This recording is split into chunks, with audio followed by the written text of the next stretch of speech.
지난 20일 새벽 폭우와 산사태로 가평군 일대가 특히 심각한 피해를 입었죠. 네, 실종자 4명을 찾기 위한 수색 작업도 나흘째 이어지고 있습니다.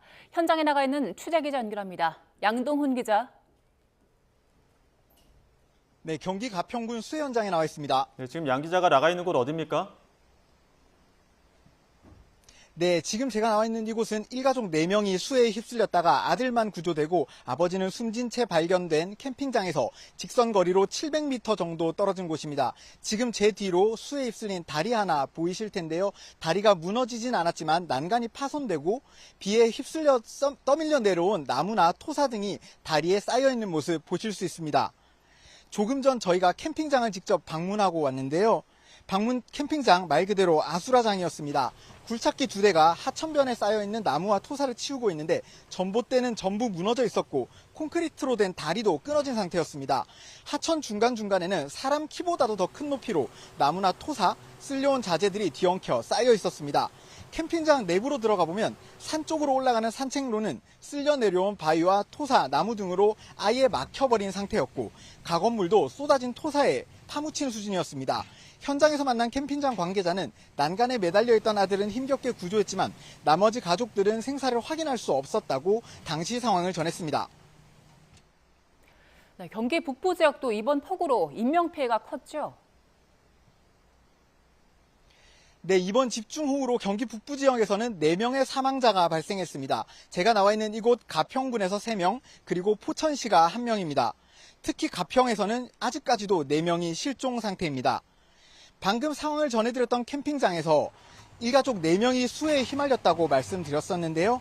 큰아들은 구조됐지만 아버지는 숨졌고 어머니와 둘째는 여전히 실종 상태입니다. 대보리와 덕현리에서도 각각 남성 1명씩이 실종된 것으로 파악됐습니다. 소방당국은 실종자 수색에 총력을 기울이고 있는 상황인데요. 수색 작업을 벌이던 도중 실종자로 집계되지 않았던 사망자가 더 나올 가능성도 배제하기는 어렵습니다.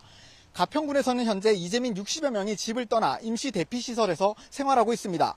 주택이나 도로가 유실되는 등 시설 피해도 50여 건으로 파악돼 300억 원이 넘는 재산 피해가 난 것으로 잠정 집계됐는데 피해 규모는 앞으로도 계속 늘어날 가능성이 있습니다.